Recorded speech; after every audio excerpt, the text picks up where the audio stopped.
Hey there, welcome back to another exciting episode of Mountain Bike Q&A. I'm your host, Johnny U. How you guys doing?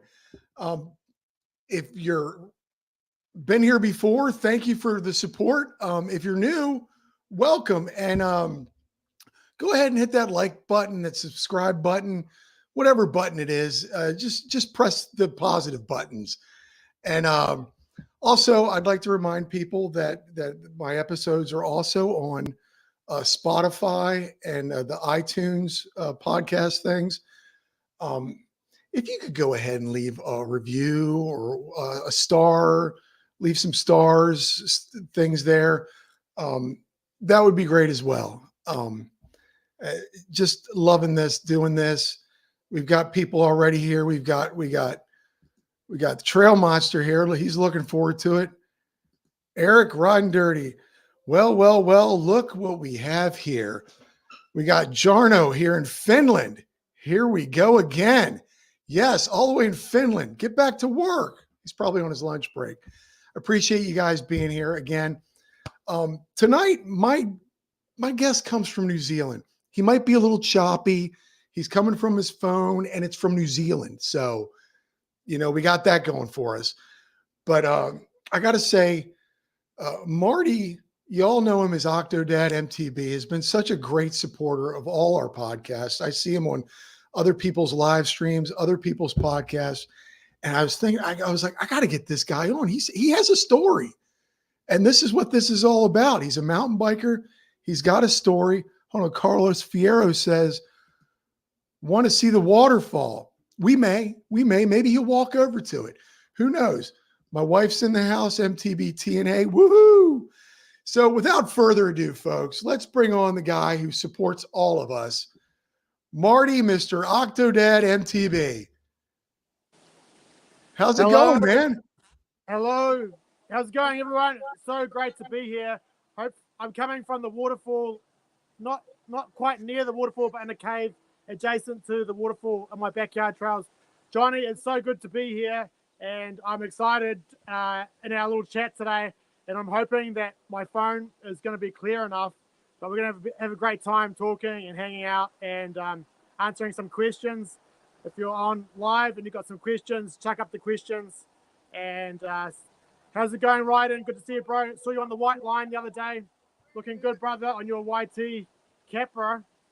Holla. I love it, man. You come full of energy. Of course, it's only 1 p.m.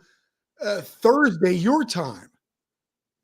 Yeah, bro, but 1 p.m. is my siesta time, so I'm on the Coke Zero Black Edition.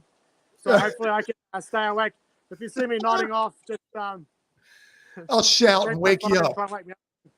Oh, I think it's funny. It's Thursday over there. So if you could, don't tell us what happens yet. Oh, okay, yeah. Because it's only Wednesday night here. So, we want to find out for ourselves. So you're out there in New Zealand. Whereabouts in New Zealand are you? Oh, dude, I'm in the North Island, and I am in between Auckland and Rotorua on State Highway 1, the main road that goes from north to south. And we're about half an hour to 45 minutes north of Rotorua. So Rotorua is like the mountain bike capital of New Zealand. So yeah, we're half an hour to 45 minutes away from Rotorua. Actually, my closest bike park is Crankworks Rotorua, Skyline Rotorua. That's our closest one, yeah. I just love your energy, man. You came to Spokesman Steve says hello. Oh, hello? Steve, brother. What hotel are you in tonight, Steve? My wife says that New Zealand is the most beautiful place on the planet I've ever seen in person. Now, living there, do you feel that same way? I think we take it for granted, but quite often you're riding down a path or next to a lake or a river, and it's like, man, this is so nice, and you just stop and literally smell there's no roses, but you smell the forest and smell the beauty. But bro, one thing we've got here is some really nice beaches as well. We've got some nice white sand beaches, black sand beaches. We've got volcanoes. Wow. We've got glaciers. We've got a high altitude desert that doesn't get very hot. Yeah, we got it all. You got everything there, man. And what you have there is, you told me you're on a farm with 300 acres. Yes, we have about 300 acres in American language, and we have 300 dairy cows that we milk twice a day. So at the moment, we're milking at 6 o'clock in the morning and about 4 o'clock in the afternoon. Putting the cups on, making the milk, and our milk makes butter and cheese and chocolates. I think quite a lot of mozzarella cheese for Pizza Hut in America. So Really? we make mozzarella cheese, yeah, from New Zealand. Steve says you got hobbits there. Oh, yes. Yeah, we got hobbits. Well, actually, Steve, we live like about 4 farms away from Hobbiton, where the Shire is. So we actually do have hobbits about 5 miles away from our place. And it's so weird. You see all these tourist buses with like crazy Americans and Japanese, Chinese people, and they're all like wearing these like hobbit outfits. Like they're living their best life, reenacting Lord of the Rings stuff. Yeah, pretty cool. I love it. We're crazy Americans. So you said you're 5 miles away from where the Hobbit, where those round things, they like still there? Yes. In the very first movie, the very first scene, it sort of pans across the horizon, which is our farm, this farm here. Wow. And then it goes down to like some tree of life or something, and then it has the little hobbit holes, and Gandalf is like walking around, and all the hobbits are below him. Yeah. So it's a big tourist business. It's the biggest employer in our town. Yeah. It's a big deal. Wow. So back to the milking of the cows. How many do you have? 300 cows. Yeah. And bro, we can milk 300 cows in 1 hour. 1 hour. It's going hard, bro. What? He must have some sick guns. Yeah. I got pretty good grip strength. Yeah. Yeah. Now, you're telling me earlier the thing went down and you actually had to do it yourself? Yes, we had a power failure this morning, and the cows didn't like that. All the cups fall off. The cows are like, "What the heck? This never happens." And then you're like running around like a headless chicken trying to like restart because it's all electric and electronic. You got to do a big restart. And this one cow, I think her number was 69, did this massive shot, and it blew like right down my neck into my ear. And I was wearing no hat, so I got full on poo head situation. And there's no time to clean it up because you gotta get milking again, bro. You can't just stop and have a shower. So I had to get here for this interview. I couldn't just go home and have a shower. But I have had a shower now. Yeah, you can see. You've had a shower. There's a little bit there. A little bit there. Steve says you got a strong handshake. Now, Eric, Mr. Riding Dirty says that's badass. He's really into raw dairy as a crucial part of his diet. Now, oh wow, yeah. So yeah, some crazy Americans come to our farm and drink the milk raw. I'll just pass on that and let it get a bit processed, and then drink it a week later. Oh no, thank you. I don't drink the liquid from another animal. It's weird to me. It's weird to me. I can't do it. So you live on a farm, you're milking cows, you got 300 acres, English or American acres. Let's turn it around to the 8-legged elephant in the room. You have 8 kids.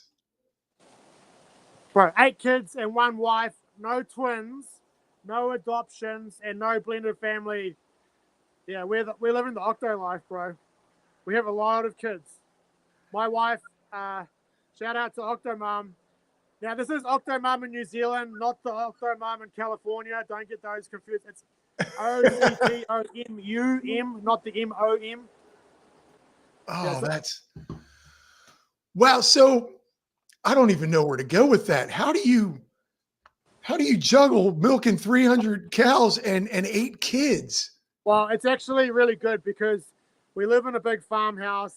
I get to have, I don't get breakfast because I'm out milking, but I get to have lunch and dinner with my kids. We lost him, ladies and gentlemen. There he is. He's back. We lost you for a second. Lost your audio. You got to get the audio back. Yeah, hit the audio button. He's in New Sorry, I Zealand. just got a phone, There you go.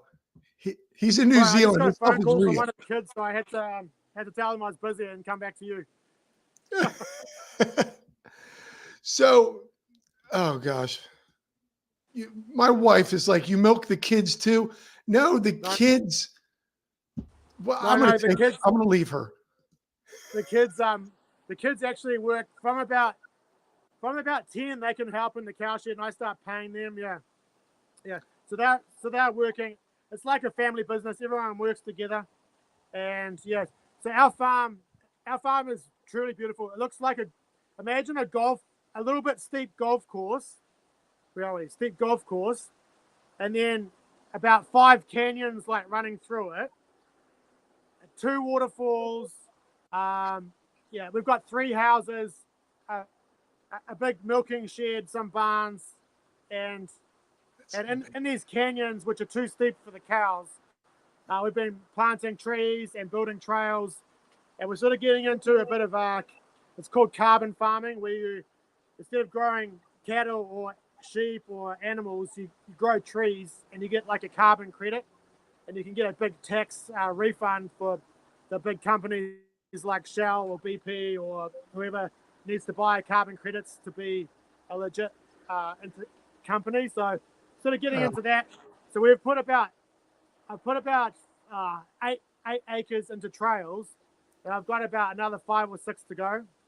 And then we'll have our own sort of little backyard bike park within the farm with all the cows around it as well. So it's a small area of the farm that we're building trails on, but it's very cool. And so we started planting these canyons, and we did the first canyon, and we had no trails, and you plant all these trees. It's amazing, but no one ever goes back in the canyon again because it's like tree, Yeah, bush, tree. you'd be having to thread the needle with your Like, handlebars. like a literal jungle to get through. So then lockdown happened. Everyone started building backyard trails because you couldn't go anywhere. And we just planted our second canyon, and I was like, I think we should build some trails in here amongst the trees. And we did it, and it turned out amazing. And now, like, you're going into these native forests now, and there's like way more access into it, and the kids are going in more. Old people can walk in, making it quite accessible. Yeah, so so I'm taking like the worst steep parts of our farm, making them into a carbon mining business of like making oxygen and selling the carbon market, and then also having fun building trails. So I love trying to think of solutions that are like a triple win, because you could get quite down on this farm saying, oh, it's too steep, and the cows are falling off into the canyons. When a 600 like a 1,000-pound cow falls into a canyon and like rolls down the hill and gets stuck in the mud in the bottom, it's really, really hard to get them out again. So yeah, I would think so. them off. Yeah. Do they even survive that fall? What's that? Do they even survive that fall? Yeah, they do. If you get them in the first 3 hours, you can do a big rescue mission, and you like put a big tractor down, and I don't know. We're going off on a tangent here, but you can pull them out, and there's like a 60% survival rate. Yeah, which is not that high. Fractured Rider says, perfect scenario. Make the trails and plant the trees around them. No need to cut down stuff because trail flow. Yeah. Is that what you're planning, is to make the trail through your trees? Yeah. The only trees we're cutting down are the introduced ones that have come from America or England that aren't native to the area. So we're cutting those ones down, and then we're putting in the native ones. Yeah. Which is like some of the stuff around me here. Yeah. So I think at the end of the live stream, I'll show you the waterfall and one of the trails, but it's like pretty dodgy. But we'll save that for the end for the person that was asking before. I'll show you the waterfall at the end, so you got to stick around to the end. Look, okay, Eric wants to really hang out with you this winter. Now, winter in New Zealand, is that summer? And why am I doing this with my fingers? So New Zealand is in the southern hemisphere, just below, and to the east of Australia. So just try and figure out what Australia is doing, and New Zealand's doing the same thing. Now, Joe, Colorado kid says, Jesus, what time is it in New Zealand? It's your nap time is what it is. Yeah. Hey, Colorado kid, bro, it's 1 p.m. siesta time. That's what time it is. It's a siesta time. They have siestas over there in New Zealand. They're famous for their burritos. So to back it up, the mountain biking, did that happen when you were younger on a farm? Did you used to roam the land? I started when I was about 10. So I had the BMX bike in the 90s, like a beautiful chrome BMX bike. And I had the dirt jumps in the front yard, the dirt jumps. And then this beautiful new invention came out called the fully rigid mountain bike. And God it was bless like, it. oh, what is this? 26 inches, no travel, big knobby tires.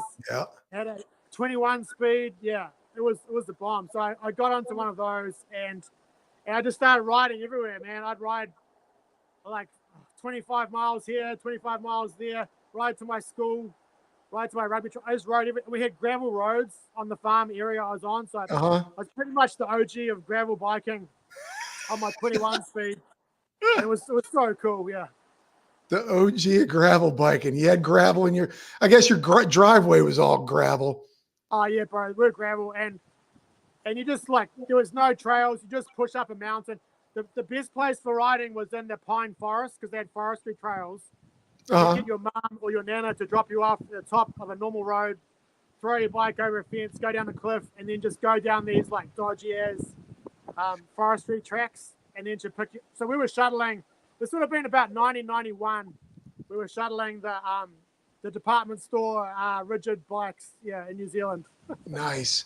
So to go back even further, like when you were growing up and you had your little hardtail, New Zealand, from what I could see from, let's say, what were we talking about? Lord of the Rings. It's very mountainous. That's all I know of New Zealand. I've never been. I have been across the pond, but I haven't been that far. Are you just constantly around mountains where you are? Is it all very hilly? Yeah, it's I'd say it's 75% hilly and mountains, and 25% slightly hilly, sort of flat. So it's pretty steep, and it's a volcanic island. We're on the Pacific Plate, so we've got some volcanic and earthquake activity around us, and some big old volcanoes from back in the day. So it's pretty good mountain biking, and a lot of our, especially Rotorua, is real nice sandy loam, so you can ride it in all conditions. And then the South Island is more alpine. So the South Island has Queenstown, and they have I guess what would be sort of Whistler conditions, like snow in the winter, with a bit of ice. And then open up as a bike park in the summertime. Yeah. So the further south you go, the more snowy and hot it is. Are there bike parks close to you, or do you just ride your local trails? Your trail? We have parks that are close to us that people drive to, and you have to pedal up. And the nearest gondola or chairlift is in Rotorua. That's half an hour away from us, or 45 minutes. Great. Yeah. So that's really close. But most normal parks in New Zealand have no lift access, and we're just starting to get shuttles businesses pop up now. So if you're in New Zealand, you need an e-bike or a trail bike or a downcountry bike. Yeah. And then when you go to Rotorua to a park or to Queenstown, then you just hire a downhill bike there, and then that's all you need in New Zealand. Like my YT Jeffsy here, the trail bike. That's a pretty sweet bike for New Zealand. That's good. YT family. Trail Pimp is in the house saying, hey. Yeah. So Mike Mitchell, Run Bike Mike is in the house. You're bringing him in, folks. This guy's coming all the way from New Zealand. Come on now. Yeah, Octodad says you are Octodad. You're Octodad. Trail Pimp, shredding the Jeffsy. Yeah, bro. I've got quite an old Jeffsy, but I really love it. And I was telling Johnny here that the new Jeffsy's actually just come out today, And my one, I've already changed. Well, I changed it about 2 years ago to what the 2024 GFC is now. So I cut the seat tube down by about 20 mils, and I made the shock 10 mils longer. So now I've got pretty much a brand new 2024 2019 GFC. Yeah, but it's cool that the GFC is a good bike. A good bike doesn't change that much, and it's always good. So I quite like YT for not changing too much. Yeah, I love my Izzo. It's such a great trail bike, or just a great, low travel. I don't need much here because you are all mountains, it sounds like, and I am as flat as the day is long. Yeah. But so you're building trails in your yard. How long of the trails do you have right now? I saw you building some wooden features and some bridges. Yes. So we have so on our farm. It's not in my backyard next to my house. It's around the farm in the canyon. Around the farm, yeah, that's what I mean. Yeah. But I can walk to it and ride to it. So we have 2 canyons that are pretty much all planted and built out, and there'll be about 3 miles of single track in those canyons, and it's kind of slow tech because I try and make it so it's kid friendly, so my kids can ride it, and it's easier to build. But from the very top of our farm to the bottom, we have quite a lot. It's about a 4-minute downhill trail that we shuttle from, and it's fast, and it's just wide open, man. And so sometime about once a year we have a big bonfire and it's like the 4th of July, but in New Zealand it's called Guy Fawkes Night. We let off fireworks. Anyway, we have a bonfire once a year, and we do a mega avalanche race from the top of our farm down to the letterbox, Horo 1. And you have about 50 people all riding downhill all at once, pouring down these mountains, just wide open. It's so fun. Oh, so wow. I've got 2 canyons that are planted and trailed out. I've got one above this waterfall here that I'm still, that's the last canyon to do. So I'll probably be starting that in 1 or 2 years' time. But also on our farm, we have gravel roads that the cows walk on and the tractors and the trucks go on. So apart from these canyons, we have quite good gravel sort of riding anyway. Yeah. And they have to be all-weather tracks for the trucks to come and pick the milk up on. So our main road into the farm is 2.5 miles of gravel. And even that, just bombing down that is actually quite good fun. Yeah. And it's good having those trails, those sort of gravel, I guess you call them fire roads in America, gravel fire roads that are all fire road. And the canyons are sort of around that. So the climbing trails are these gravel fire roads, and then we just have single track around it. So yeah, it's pretty cool. Tinkering's in the house. What's going on? Oh, yo! Oh, hold on. What's he wearing? Look at that. Representing. And then we've got this. Quick link. Oh, I've got one. There you go. And then we've got this. What is this segment guy? Yo! Oh, Marty's such a great support. I don't want to go backwards. I want to go forward. You have, again, 8 kids. Yes. Do they all ride? Have you gotten them all on a bike, or what are the ages? And do you remember their names? Bro, I just remember the ages. I write them down on the back of my hand today, just for this moment. So the oldest is 19, and it goes all the way down to 8 years old. Yeah. So they're like 1.5, 2 years apart. They're pretty close together. Yeah. So we have 6 girls and only 2 boys. So there's a lot of estrogen in the house, brother. Yeah. You lose every argument. Oh yeah, pretty much. Yeah. So you were you had one kid. Just back. We'll get back to the bikes. Yeah. Back to you had one kid, and then you were you're ready to have another one, right? And then you just kept doing that.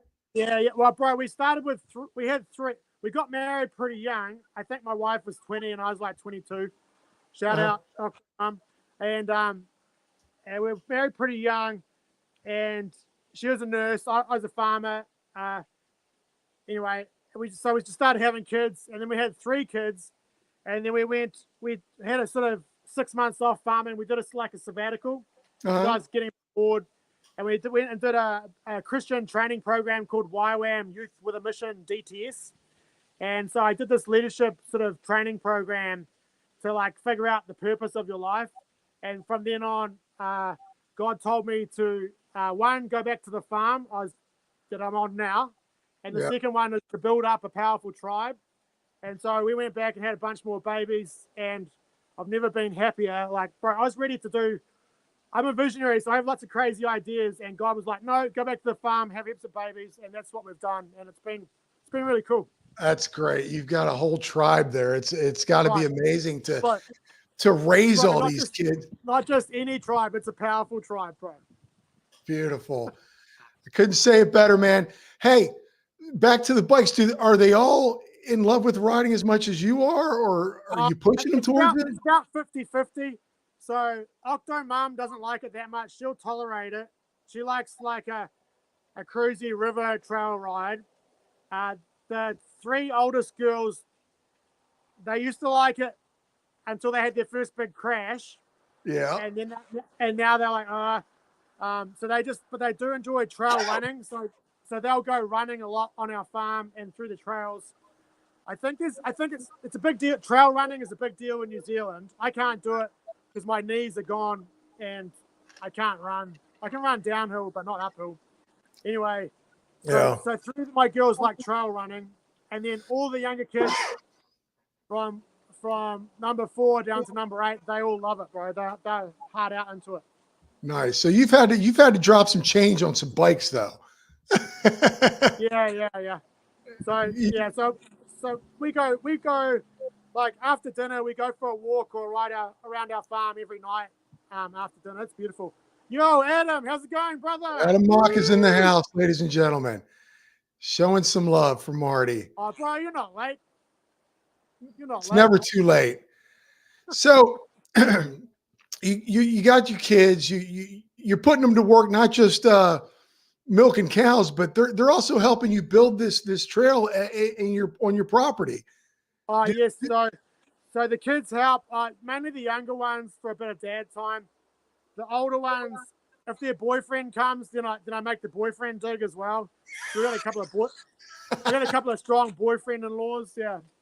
So and they want to do stuff with their boyfriend, so they just come and like do a bit of raking or a bit of compacting. Oh, that's funny. Straight line. Jacob's in the house. For about half the year, we only milk the cows once a day. So we have a bit of energy left at the end of the day. So usually we go and dig and ride sort of from about April to June is when we do most of our digging.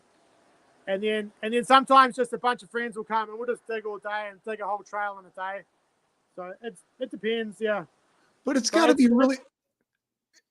really just fun sharing this moment, this love for bikes with your kids.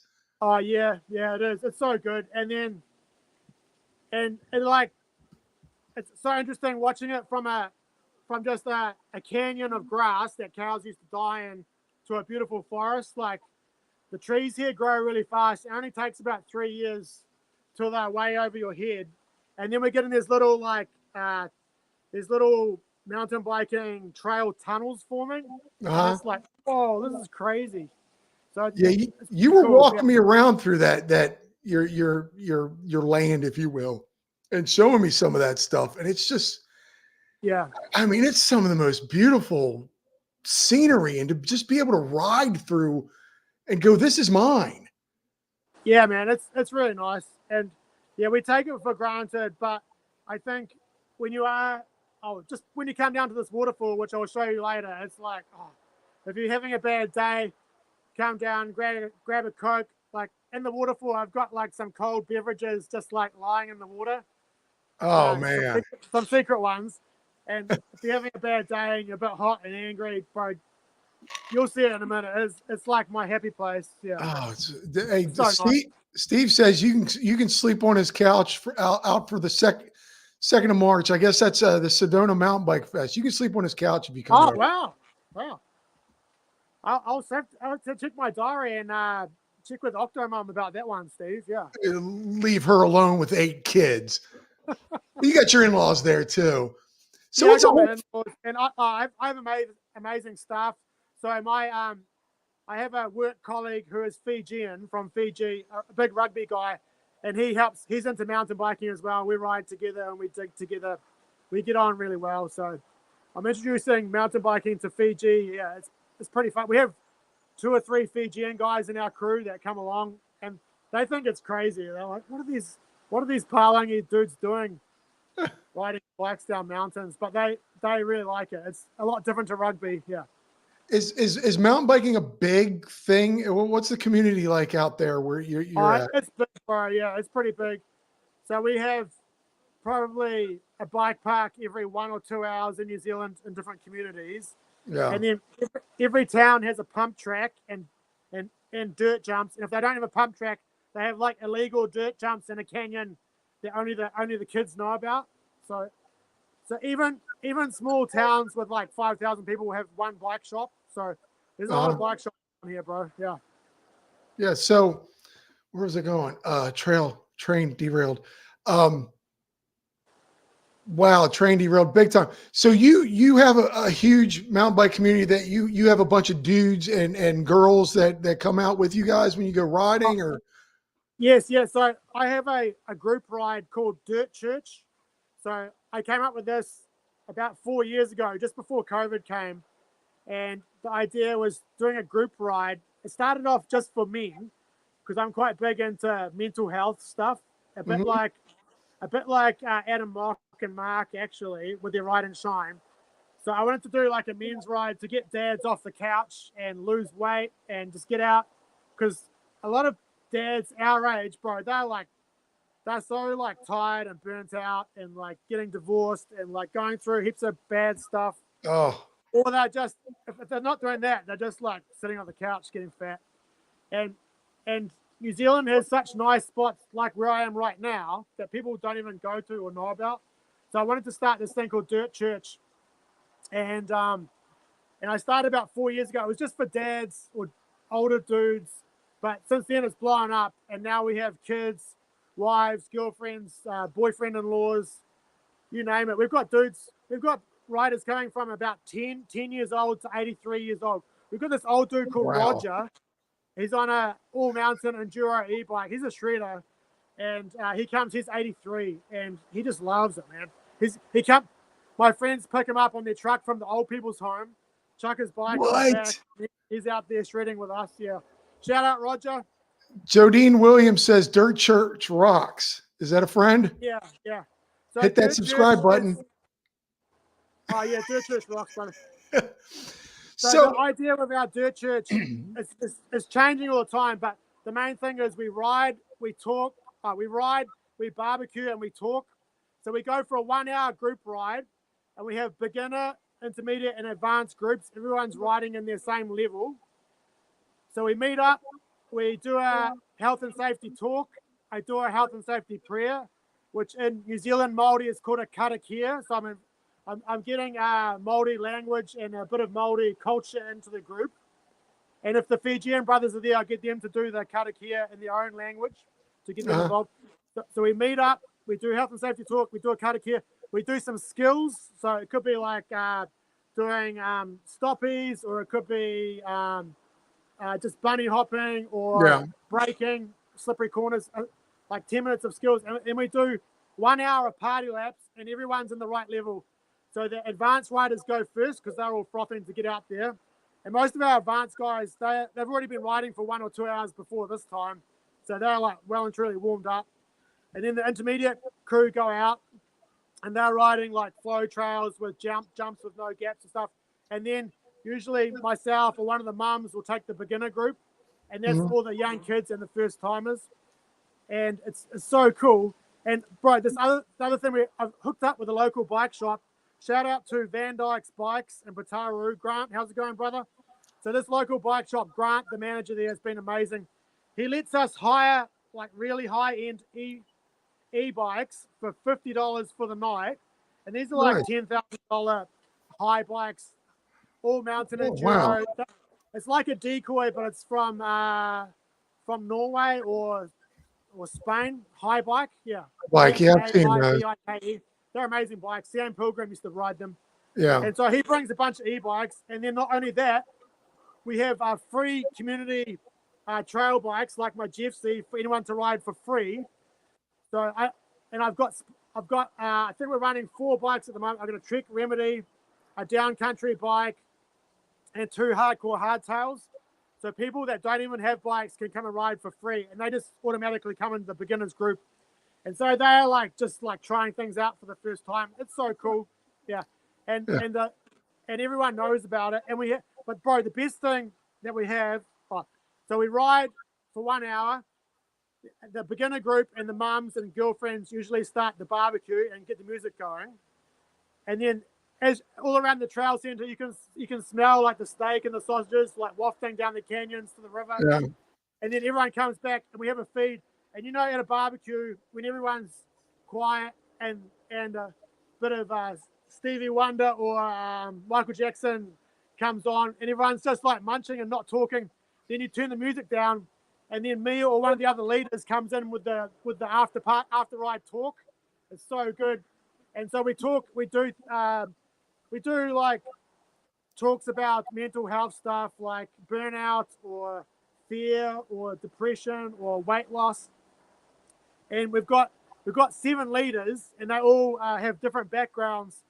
So the guy talking next, Kyle, he's talking about fear, like how to get over fear of people, fear of mountain biking, fear of getting married, just fear of crazy stuff. So he's going to be talking about next. So, and then after that talk, we have a challenge. So you have to have a challenge so that people can like digest what's being said and respond and act to it. And then we have like prizes. So the bike shop will bring some prizes, or I try and get an industry person to give out some hats or whatever. So good. And we have prizes go for. Can I keep talking? The prizes go for the biggest send, the biggest wipeout. We don't do biggest crashes. We do biggest wipeouts. The biggest mechanical lit kit, and usually like bike of the week or best newcomer. So we give out all these prizes, and it's really cool. And so it's really good night. Wow. Someone just said, I can't even find it anymore. Your enthusiasm. It's like, just wind up Marty and just let him go. You got 8 kids, you farm all day, and I'm loving this, buddy. Yeah. I'm loving this. Bro, I have to watch myself though, because I've come close to burnout before. It's called brownout. It's like, when you've been working really hard for 6 weeks without a day off, and you're like doing all the family stuff, doing all the dad stuff. Someone asks you to do like this other massive job when you're really tired, and you're like right on the edge, bro. I've been there, and that's called brownout, and you have to like. My wife like called me out on it. It's like, you're doing too much. So when I was at that point, I went and saw my pastor John Rush III, and he so I went and saw someone and talked about it, and he prayed for me and gave me some really good advice, and he put me on these pills, bro, melatonin sleeping pills, and he's this big guy from California. He always bring over melatonin from California. I don't know what's up with California and drugs, but he bought me some melatonin, and man, it's some good stuff. And that really helped me sleep more and just say no to a few things and just focus on the priorities. Yeah. And I want to do a shout out to Adam Mock, man. Some of his stuff is really good. I've used some of his little in the car talks. Thank you, Adam. Used some of his in the car talks for the Dirt Church after party chats. And one was around Thanksgiving time about having an attitude for thankfulness, I think it was. And we did like a Thanksgiving challenge, and he did it in America. He didn't know. I ripped his idea totally off and did it at Dirt Church, and it went down really well. It's surprising. But that's happening. There's 2 more things that's happening at Dirt Church. One is progression. Like guys are just starting. They're like wobbling around, driving their like their wife's old bike or whatever, crashing on every corner. And in 2 years, they're going from that to like the advanced group on some flash as really expensive e-bike. And the other thing that's happening is like there's like really, really strong friendships happening. So like imagine like 30 or 40 just random people, and they're just there to ride and have a barbecue and have a good time. And now, like after 3 years, the friendships, bro, they're like really tight.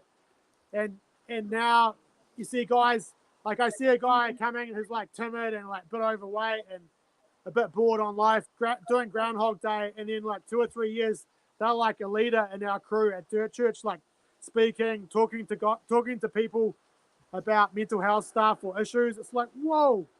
Like we got this one guy who's a truck driver. His name's Kyle, and he was like timid and a bit quiet, and now he's like in the advanced group. He's just bought his first e-bike. He's doing prison ministry where he goes and talks to men in prison. And he's doing prison counseling, and it's like, whoa, Kyle, you've come so far. And he's talking about fear on Monday night at our after ride party. So it's going to be cool to hear Kyle's story. Real quick, I want to get a question in, and then you can just go. This is all about you, buddy. So you talk, you do. Adam Mock is loving you. I got to tell you, I listened to Adam Mock, and I've met him. I know him. He created all this for me. He's a great guy. But his words of wisdom on his Instagram really get me through some stuff, man. And if you use his stuff, I'm sure he has no problem with you doing that.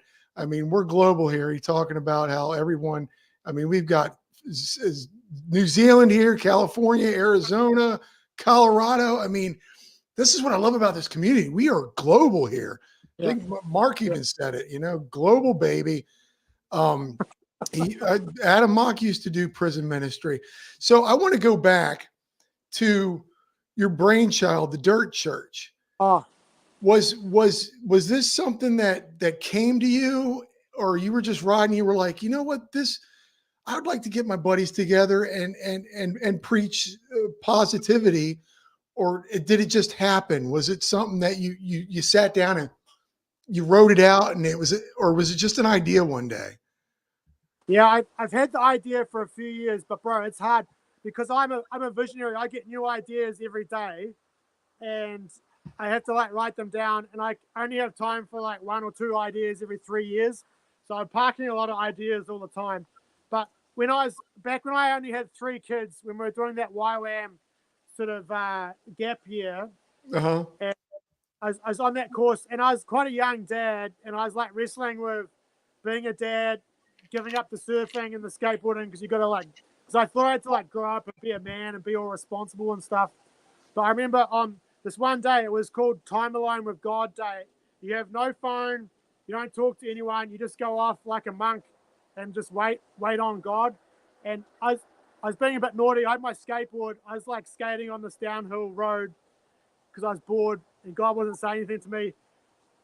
And then when I finished my little skating session, he said, I still remember it today. He said, don't stop doing the things that you love because that's what I want you to do. That's what I've made you to do.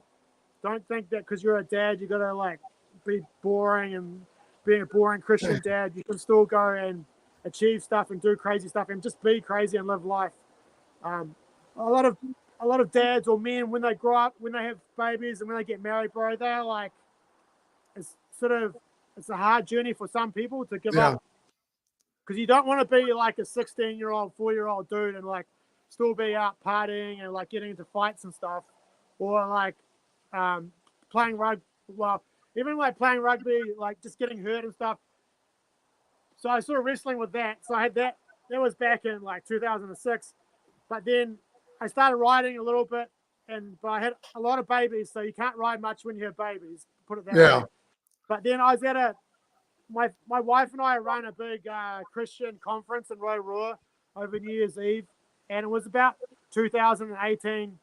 And this guy, the speaker there, was talking about your dreams, and like, don't just sit on your dreams. I've been sitting on a lot of dreams at that time, and he said, don't sit on your dreams, act them out, and like really do your dreams. And that's where I got the idea of Dirt Church, and it was like, damn, we could probably do something like Dirt Church. And I was like Googling names, like there's believers on mountain bikes in America. So I was like researching all this stuff, and I was like, nah, man, I think we can do one called Dirt Church. And it'll be like, instead of going to a church, you go to the mountains, to the trails, and just hang out and have fellowship and ride together and pray for each other and be there for people and help people in the beautiful and just in nature. And Yeah. that's where I got the idea. I shared it with the speaker, and it's like, yeah, brother, you should do that. So I did it. It was pretty crazy. I like sort of write down the idea on the notes on my phone and like developed it out a bit and made a little action plan. And I just turned it into a text, sent it to like 10 people or 12 people. And on the first night, there were about 5 people turned up, and we had our very first one. I was going to ask you that. How was it received first? Yeah, That's so the what I was first going one to I ask had you. 5 people. Yeah. So you came up with the idea, and I think Dirt Church works so great because for all of us here in the comment section, anybody's watching later on, it is kind of our church. Getting out there on the trails, it's our sanctuary. Yeah. And it's such a fitting name. Yeah. And that just came to you. So if you go onto it's called Dirt Church NZ, and if you go onto our Instagram or Facebook page, there's like a little logo, and I've got a cross, like a cross like in a normal church cross, and I've got it in the center of a dirty mountain bike wheel. Yeah. So that is our logo that my cousin helped me make. I'll put all that down here, folks. I've been too busy to do any of that stuff down there this week, but I'll put it up tomorrow. So you got like 5 guys. Did the word of mouth start catching on with it? Yeah. So word of mouth started catching on, and also it was developing quite a lot. Like I thought it was just going to be for men originally. Then dads started bringing. We were talking about some hard out stuff that's not appropriate for wives or girlfriends or kids. Yeah, like pretty hard stuff. And then the dads started bringing their young teenagers and preteens along. It's like, dude, we probably can't talk about some of this stuff with these kids around. And I was like, oh, and then so we started just making it more family friendly, and then we included all the wives and girlfriends. Everyone came, and bro, it's interesting mix of Christian dudes and non-Christian dudes and different ethnicities. Like I want to be really open to everyone. Yeah. And I want it to be beginner friendly, and you don't even need a bike to come. Some people like some mums like bring their kids along. They don't want to ride at all, and they'll just do a walk or a trail run or just talk to the other mum in the car park or help at the barbecue. So I want it to be like really, really inclusive. Yeah. I'm loving the fact that you're bringing a bunch of people, and this is weekly, right? Yeah. So we're doing weekly in the good weather, and then sometimes when it rains, we cancel and go to fortnightly. And in the winter time, we just do it once a month. Yeah. So pretty often. You do it often, and again, how many people do you normally get on at any given time? So average will be about 25 to 30. So and then the big ones like my bonfire mega avalanche, we could have 60 or 70 people there. Yeah. Wow.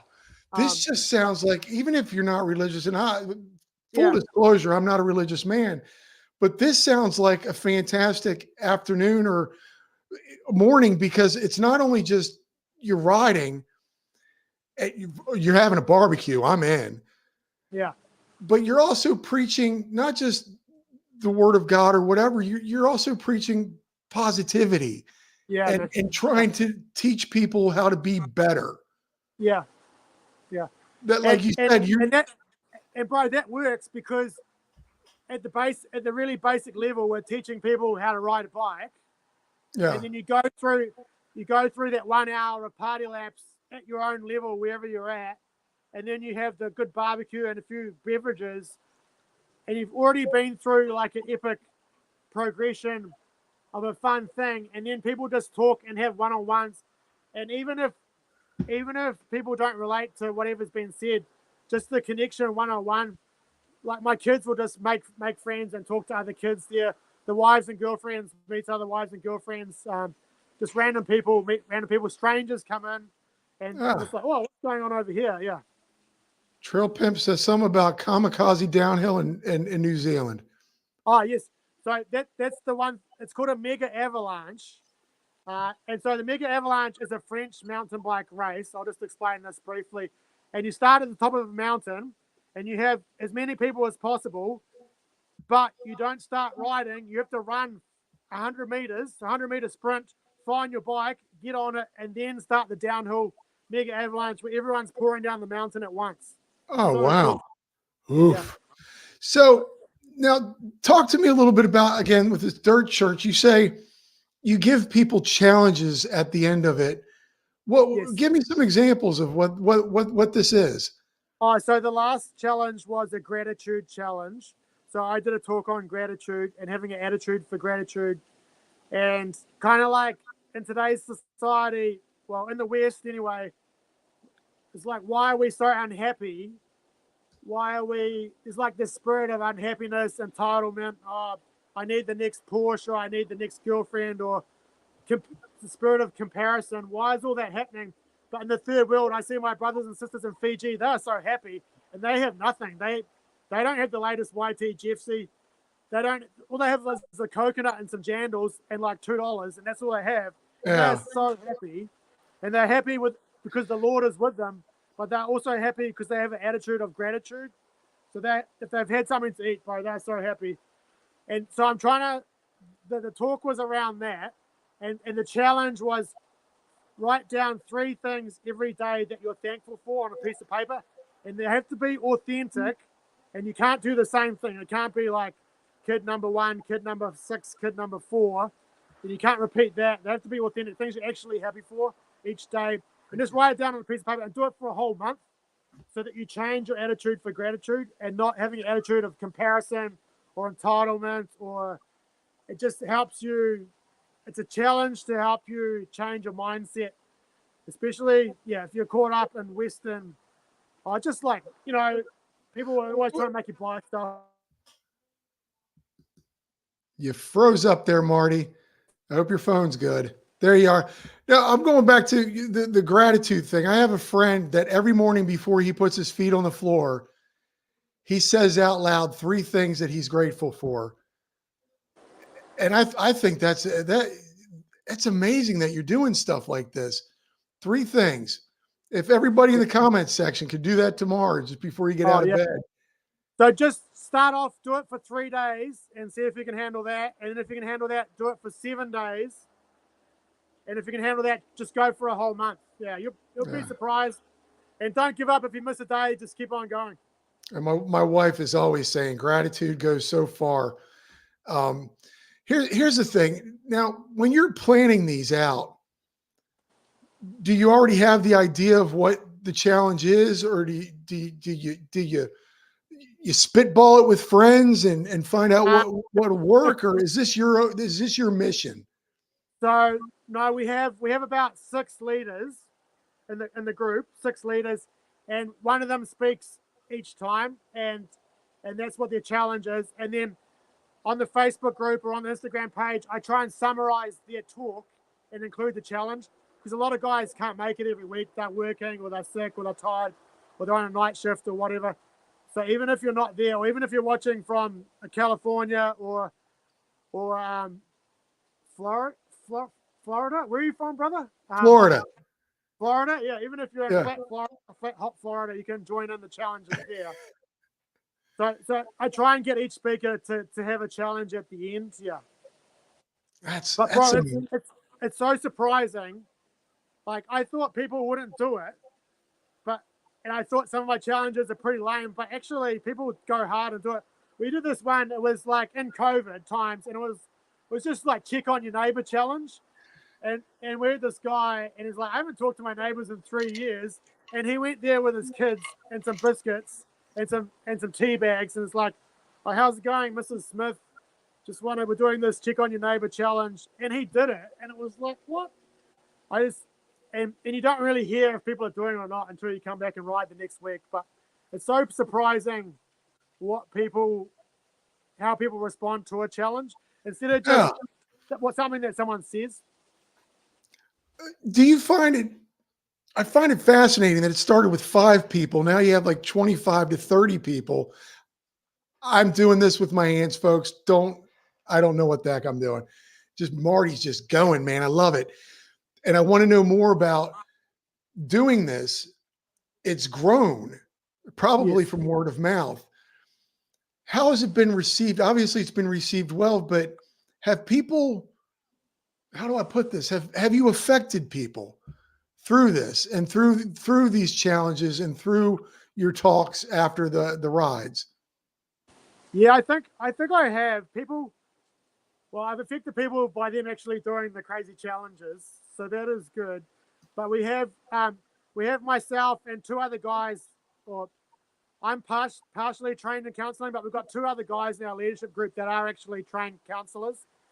So I always introduce them to the group afterwards, and they go and have confidential, private, and free conversations with them if they want to.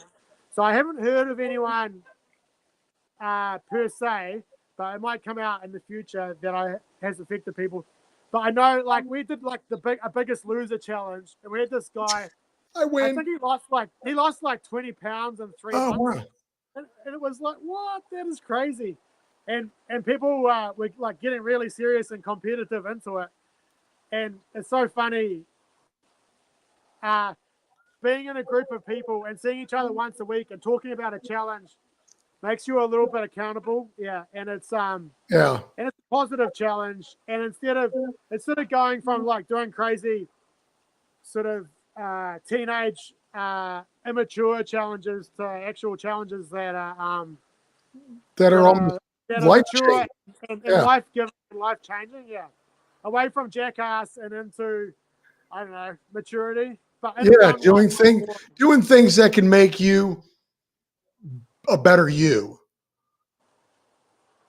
What are the things that make you better me? Bro, knowing your purpose in life is a big one. If you have no purpose, life is not that good without purpose. Yeah. So, and my purpose is to be on the farm that I'm on and build up a powerful tribe. That is my purpose. Yeah. And I'm sticking with that. Yeah. And I'm really happy that God showed me that, and that's just what I'm doing. And when you find your purpose, everything else doesn't really matter. It just works around that, and you just do your purpose. You do what you're designed to do, bro. That's what makes life amazing. And bro, it's not easy. Like, I don't know if you know, but I'm a type 1 diabetic, so I'm gonna stand up here. You got the pump. You got the pump on you. I have like an insulin pump, so I'm stuck in my pump the whole time, and I have a needle that goes into my back.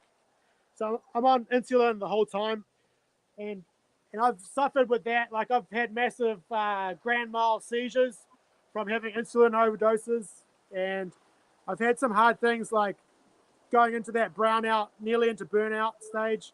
Yeah. With, just overdoing it, and marriage breakups with my parents, just little stuff like that have been quite hard. But having faith in God and reaching out and getting help from people, not trying to be the big man and just trying to push it down and like hold all your stuff together by yourself. Yeah, that's a big thing. You need a mentor that you can talk about anything to, who will say the right thing back to you. Yeah. So important. I think having somebody, and I'm in therapy. And I was thinking about this the other day. It's great to have somebody tell you the truth. Yes. A lot of your friends and family want to tell you what you want to hear. It's usually your wife, bro. It's usually your wife. But then it's like, oh, is that right? And then you go to your mentor, and then he says the same thing, and it's like, oh yeah, she's probably right. Yeah, no, she's always right. So how does your family enjoy? Is your family involved with the Dirt Church? Yes. So I usually bring 1 or 2 kids along. So usually, 2 kids will come each week. And when we have Dirt Church on the farm, like that mega avalanche ride, they're all involved. So like the ones that don't want to ride, they're doing the timing system, or they're on the radios doing health and safety stuff, or on the barbecues. So they're involved quite a lot. Now, back to it, and this is a mountain biking channel. How are the trails that you guys are riding? You said you divide into groups of level of experience, and are these at like local trails? Yeah, so it's all single track, and like the beginner trail is like a lake loop around a lake. So it's like flow trail with a little bit of gravel for grip. And then the intermediate is like really good loamy New Zealand flow trails with like climbing trails up to it. And then the advanced group is quite hot, a lot of tech, like a lot of roots, rocks, gap jumps. Nice. high consequence flow trails, yeah, that sort of stuff. Yeah. Now, hold on a second here. Oh, hold on. I'm sorry. My apologies. I want to look something up here. I will So the park that we be mostly right. ride at is called Tamiro Mountain Bike Park, and it has about, I don't know, 20 miles of single track around a beautiful lake. There's a barbecue and a car park and a river running through it. It's amazing. Let And me then look. sometimes we ride in Rotorua at Skyline, sometimes in Rotorua at the Redwoods. We go to a few different places, but mainly this one central park that's a lot of people are like half an hour away from. That's our main place. Now, can I pull this up here? Dirt Church. There you go. Yeah, so Look, there's the logo that my cousin James helped me make. look for this, folks. Dirt Church NZ here on the Instagrams. Are these the trails Oh, that so you're talking about? that's my Strava. I'm on Strava as well, and this is the beginners Strava night. So we did, I don't know, like 4 or 5 kilometers of easy flow lake trail. Okay, folks. This if you're listening on Spotify or whatever, I'm on Yeah, bro, just click on all those Instagram. photos. I'll talk you through those photos. Dirt Church NZ, and we're looking through some photos here. Look, Okay, so this photo is enduro. We call it a fun enduro night. So we picked 3 intermediate trails, and we time it together. This is our beginners group up on the trails. That's my son there in the striped jersey. That's Hudson. He is 11. Yeah. nice. Look at this, just families and everything just getting together Oh and yeah. So, doing what we love so doing, these are 2 riding. dads. That's my friend Gareth and my counselor buddy Damon, and they're watching some boys flying over some jumps. Yeah, there's a mum. So we do have mums coming. She's a bit of a shredder, that lady. Look at this. This is what bro. It rains quite a lot in New Zealand, and so if it rains with beginners, you just have to cancel. So that's a single track trail. It's not. It looks like a waterfall or rapid. Oh, really? That's your actual trail. Yeah, and in the rain. Yeah, we wouldn't ride in that condition. Oh my goodness. Yeah, look at that. That's a trail. It looks like a river. Yeah. This let's go here. So this is in Rotorua doing shuttles. So on a Saturday or Sunday afternoon, we'll change it up and just do a massive shuttle day in Rotorua. So it's more, yeah, and it's beginner friendly as well. Like Rotorua's got shuttles. Oh, this is my friend. Oh, this guy's amazing. So this is Gourmet Food Truck Dave, and he runs a gourmet food truck business. And if we're ever at a place without a barbecue, he just brings one of his grillers along, and this is like Wow. a party. Shout out to DJ's Gourmet Griller. I mean, just look at how much fun this is. I mean, Oh, yeah. how do here's So this is like a normal after dinner barbecue. Yeah. So this is where we have our talk in like a covered barbecue area beside a beautiful lake. this is great, man. I mean, look how much fun you guys are having. So this is it's one of my Fijian brothers, Mas. He's a bit of a Fijian rugby playing mountain biker, and so on our farm we shuttle quite a lot. We have a Can-Am shuttle, a shuttle side by side. I'm going to ask you a question. You've created Dirt Church, and you've got now 25 to 30 people during this, and you're doing something good. What's going on inside here, knowing that you started something and it's actually growing and you're reaching out to people?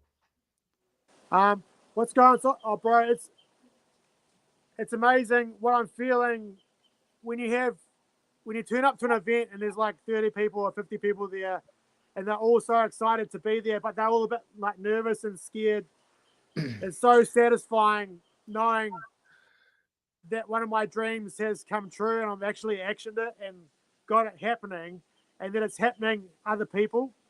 So probably satisfaction is the thing that's feeling inside. And also like helping people, like helping and encouraging people feels really, really good. And it's one of my things I like doing a lot. Like I love encouraging other people around the world, or just encouraging my kids or my wife encouraging people at my church, encouraging people at Dirt Church. Like I think my love language of giving out and receiving is encouraging both ways. But bro, one other thing that's happening is that people are coming to Dirt Church or like seeing it on things like this, and they're messaging me and it's like, Marty, can we borrow your logo and start up our own Dirt Church? And that is just mind blowing, man. Wow. So I haven't started yet, but they're in the process. It takes like 6 months to a year to start something like this to actually get it going. Yeah. So we've got one hopefully starting in Melbourne in America. My buddy Shannon was down in our Dirt Church for 2 years. He's gone back home to where's Melbourne in America? Melbourne, Florida? Melbourne, Florida. Yeah. Yeah, it's about Shannon, 2.5 hours north of here, I think. Yeah. My buddy Shannon, he's a retired firefighter in the forest firefighting, some sort of forest firefighting thing. And he's starting one up there in a few months. And then I got another buddy starting one down in the South Island, and then hopefully one starting in Auckland. So it's going to be interesting to see them start up. And then I've got this other big idea of having a annual Dirt Church weekend where we all go down to Rotorua, probably during Crankworks, and going to my Christian camp that I help run down there. We all come in together and we have a big party for a weekend, go to Crankworks and encourage each other and do some leadership stuff for all the Dirt Church leaders around New Zealand and around the world. We'll get Shannon coming in via Skype, and so that's going to be really exciting. Once those things start up and then we start sort of encouraging each other and making a little network, yeah, it's going to be cool.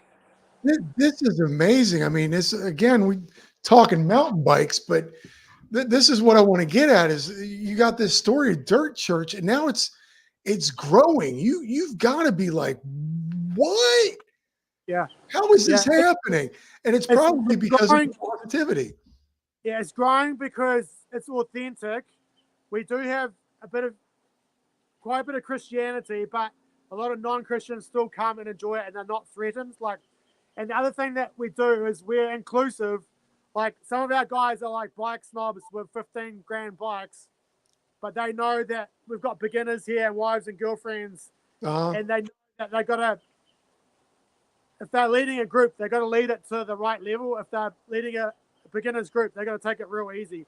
But the guys, mountain bikers are cool. They can see how their buddies are riding and they ride to that level, and that's really cool. Yeah. Yeah. I think it's what's great is that it is mountain bikers, and as you can see in the comment section, and just you being supportive of all that, we're all very supportive of each other. I have not gotten any hate doing this yet.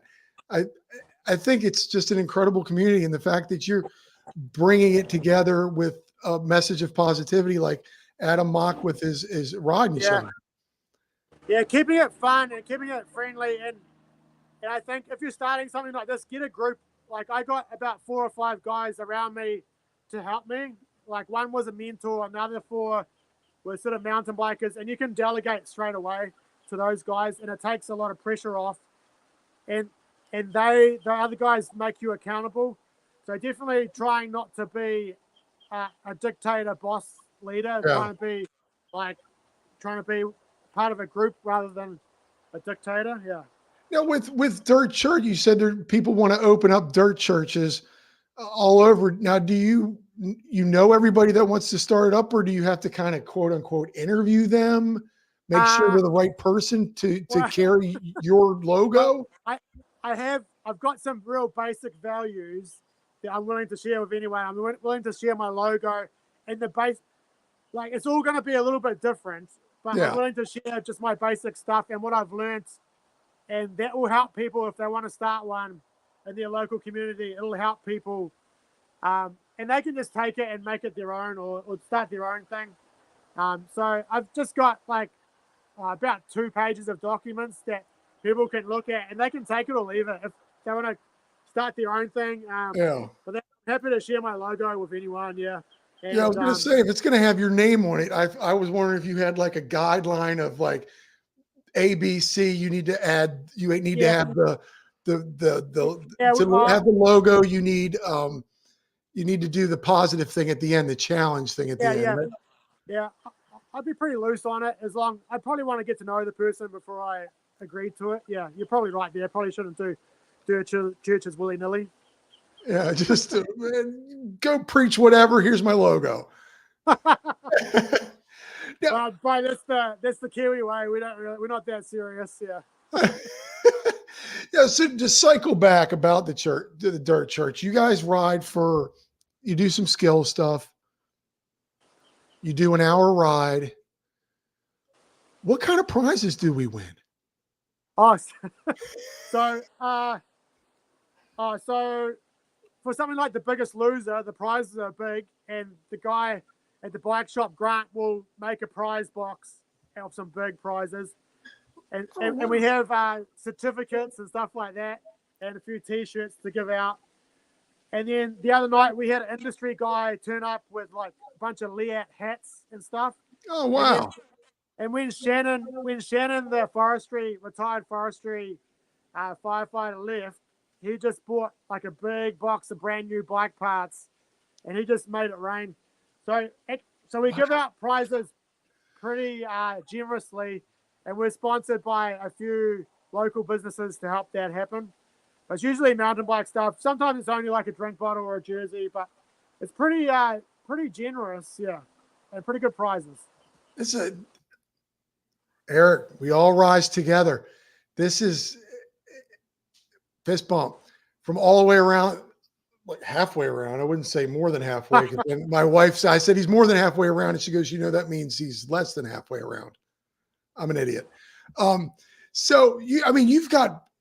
This has grown from, like, again, 5 people to actual local businesses, sponsorships from bike company giving you. I'm just blown away by. I mean, you're. I want to shout out to one local business. It's this Christian Philanthropy Farming Trust, and bro, they gave us $5,000 to buy community bikes, and so we just rocked up to the bike shop. We bought 1 downcountry bike, 2 hardcore hardtails, real nice MIPS helmets, and it's so good when someone has their first ride. If you can put them on a good bike on the right trail with the right amount of coaching, they're just going to have such a good time. So now, shout out to Trinity Trust, man. Trinity Trust from the Waikato. Thank you, guys. That's amazing. And have you seen the improvement from the beginners? Are they now working their way up to the intermediate? I mean, that alone in itself has got to be. Is 1 year riding from beginners to advanced. 1 year. Yeah. So that alone's got to be fun to know that you've got somebody like these kids on bikes, and that you're getting them, the next generation, to love this sport. Yeah. And not only that, bro, like leadership. So like my son is 13, he's a shredder, and sometimes I'll put him with the older guy because you need 2 leaders for each group. You need like the guy at the front and the guy at the back in case someone crashes. And the guy at the back's got the first aid kit and the multi-tool and the pump. Oh, okay.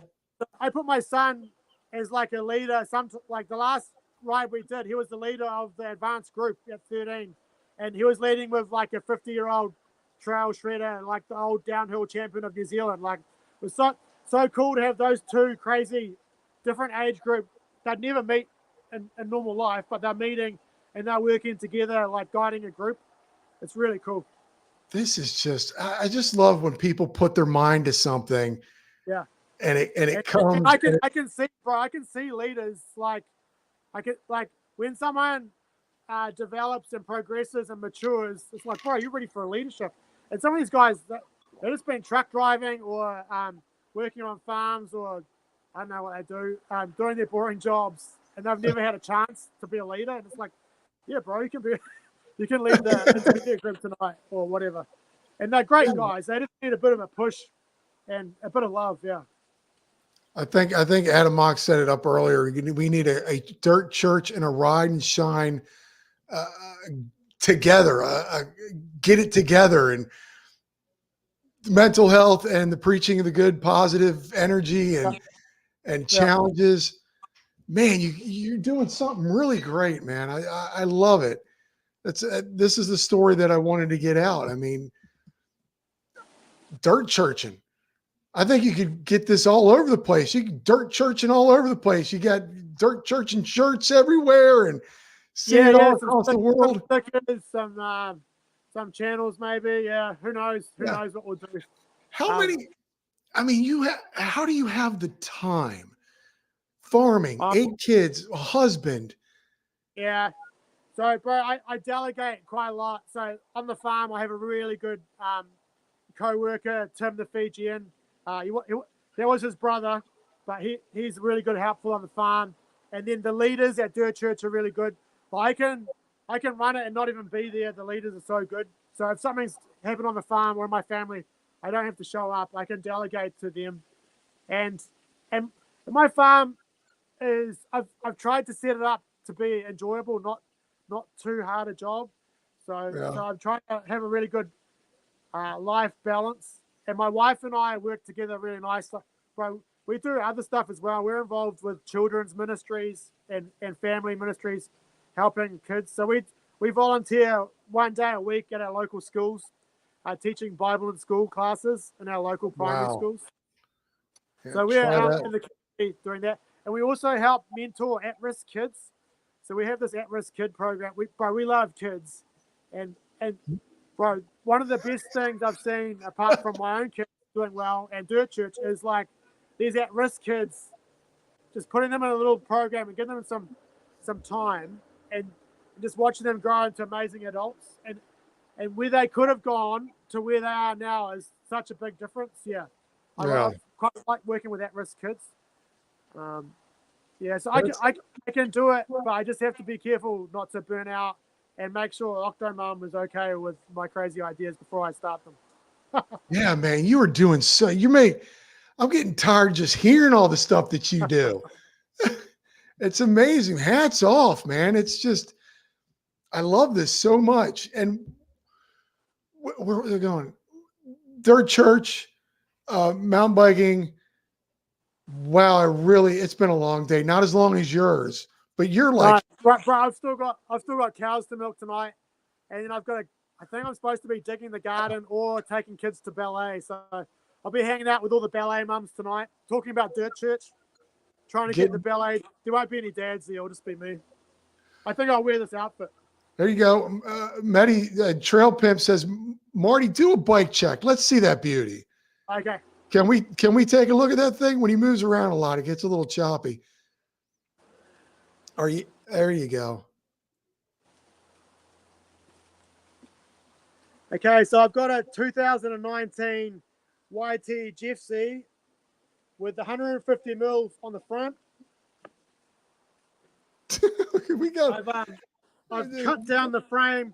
I cut the frame off 25 millimeters because I bought a large, but it wasn't quite right. So I cut the frame off 25 millimeters. And what else have I done? Oh, I got these. I've got T-Mac pedals. And what else I got? Oh, I think they are Census grips from America. So I got a bit of American stuff on here. And it's running 150 mil on the front and 140 on the back. Okay. And on these trail bikes with the non-piggyback shocks, I always run it on firm. Yeah, always run it on firm, and that's about right. It stops it from being too soft. Yeah. Yeah, I run mine on firm. I can't. I get too squishy out here. Code RS brakes that I really like, and I'm running a WTB saddle. Yeah, quite like the WTB. Oh yeah, a lot of people. I just got a new saddle, the DVO, and people were telling me sending me that saddle there. Talking bikes now that we've got your bike check. What kind of bikes are over on that side of the world? Say that again, bro. What kind of bikes do you have over on that side? Because I know different bike brands are all over. So New Zealand we're in a unique position of having all the bikes. We have American bikes, Chinese bikes, Spanish bikes, English bikes, Japanese bikes, Australian bikes, New Zealand. We've got. I think the people that are in charge of bikes forgot to include New Zealand in the ban zones, so we can just get any bike, bro. Really, they're all over the place. Yeah. So we get all the British ones that you can't have in America because Specialized says no. Like And we high get, bike like, and we get the Chinese and Japanese ones that you can't get in England because Trek says no or whatever. So we get everything. Yeah. wow. Jarno is in Finland. It's only 4:20 a.m. there. So I think he's ahead of us too. Guys, do not tell us what's going to happen. Okay. We're walking into the future. Hey, bro, do you want to do this waterfall check? Should we do a waterfall? I just love the way you say waterfall. I love your accent. Waterfall check. Yeah, do a waterfall check. Folks, let's take if your phone lasts, folks, let's take a look at his land a little bit. Pick it up. Let's check the waterfall, man. You want to walk? You ready for the waterfall? Okay, here we go. Oh, this is great. We're getting a tour during a podcast. It might be a little choppy. I'm currently in a cave, so my bike is in a cave. Yeah, we had good signal in a cave. Now you're getting choppy. Okay, so we're coming out of the cave, and we're coming down. I got to tell you, so this is a trail. Whoa. Okay, this is. Look, he's got wooden feature. Boardwalk. So this is a trail from my backyard trails. Move a little bit. You're getting Marty. You're getting choppy. Yeah, there's a waterfall. Look at that. This is where he lives. This is his yard or land, if you will. I call it. Look at that. Now I got to tell you, just riding past that. Do you have to stop every time and just listen to the water trickle? Look at Marty's face, folks. Look at the happiness on him. This is part of his land. I have a fence. Look at is that drinking water, Marty? Is that drinking water? Is that drinking water? Yes, yeah, one of my drinks, my 3 o'clock drink. No, but I mean, can you drink that water? Is that fresh? Yeah, it's fresh as, brother. Yeah. This is one of my water bottle filling stations. Yeah. Oh, this is good. Really? Yeah. This is the first I've seen of a. Look at this, folks. He's drinking it. Oh, he's going down. He's getting dizzy. Yeah. This is great. This is a walking around podcast. This is a lot. Look at him. Look at this smile. Marty, I'm not ending it right this second, but I can't thank you enough. You have inspired me, even if it's just the gratitude thing today. I'm gonna lay in bed tomorrow before I get up and talk about what I'm grateful for. And I think that I'm gonna try it for 7 days. I think I can do it. Look at this. Look at him. He's like a big kid, folks. I love this. Is my favorite part. I'm so happy. Bro, just over here is all the 300 cows. I'll show you the cows. They're just on this hill here. Folks, are you watching this? We've got some people in here. Look, he's running now. Your energy level is starting to upset me. Here's my favorite cow, Horny. Hornet? Yeah, Horny. How are you? He has a favorite cow. Horny.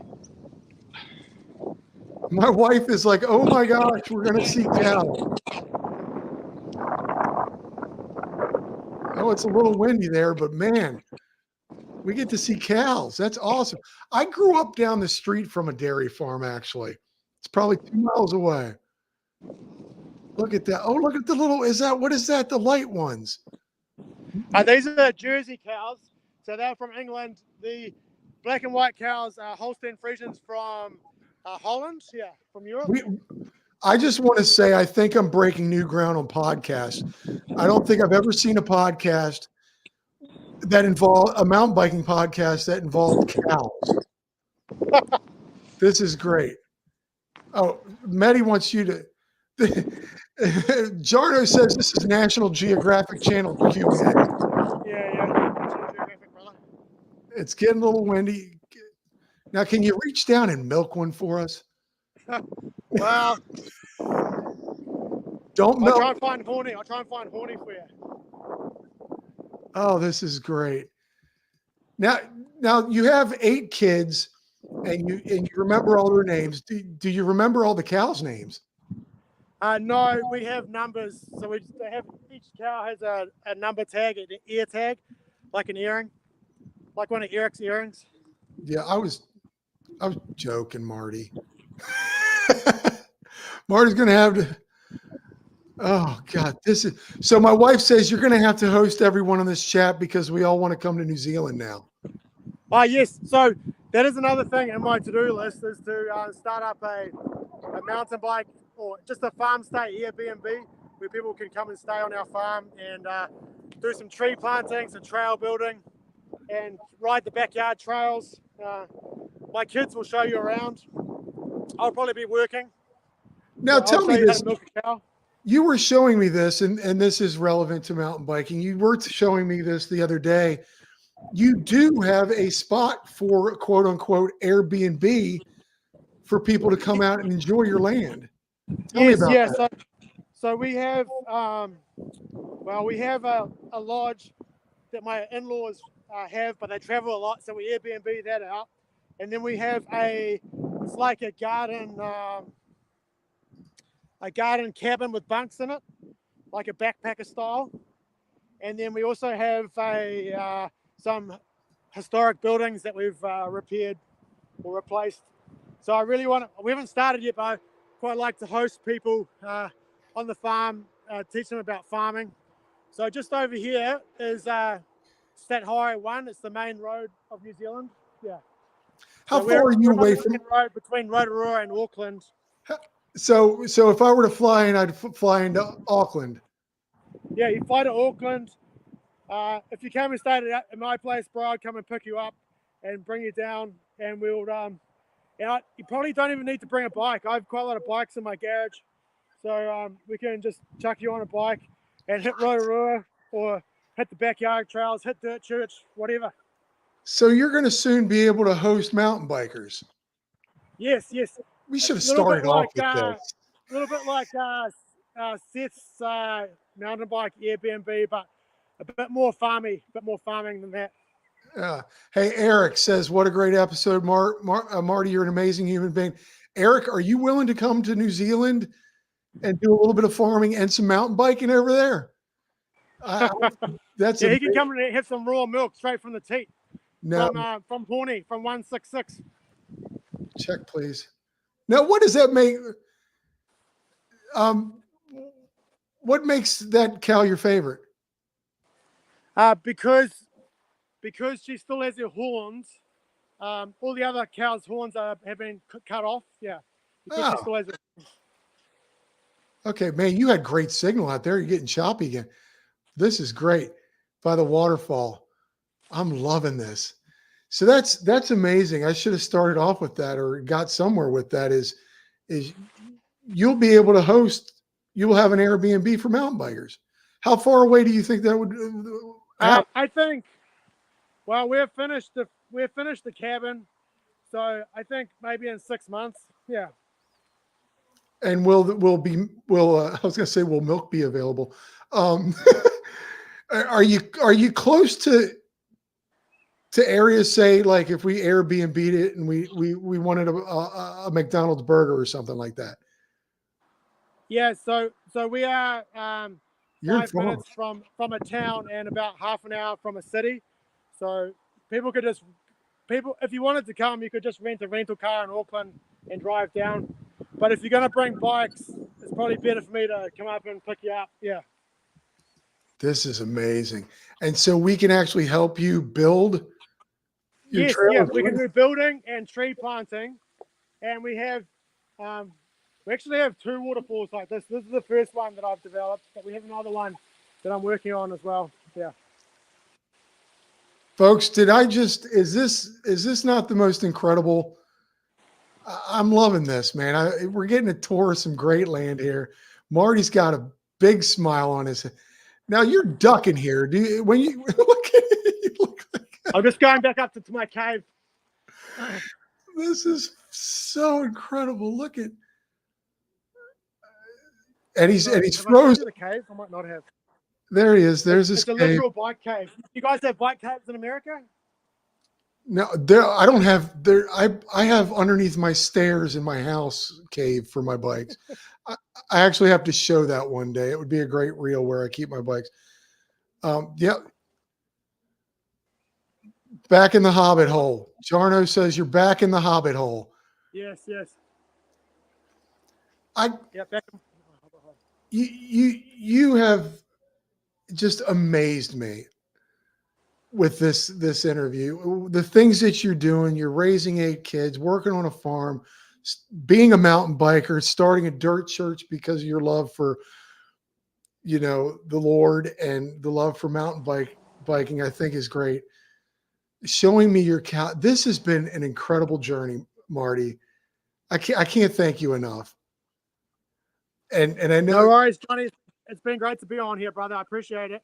And I'm looking forward to watch this space for our Octodad's Airbnb, or whatever we're going to call it, because I love to have lots of loud Americans down here, and I can't wait to show you some backyard trails. And You also to show really you how to milk do the cow. not like us Americans. Yeah, because you said you live next to a dairy farm and you know all about it, eh? Where I grew up down the street from a dairy farm. I knew nothing about it except for cows. There were a lot of cows, and it smelled when you drove past it. But I mean, really, this has just been mind blowing. And I really wanted to get on because I knew you had the dirt church, and you're a mountain biker. But most importantly, you were such a huge supporter of us streamers or podcaster or us creators.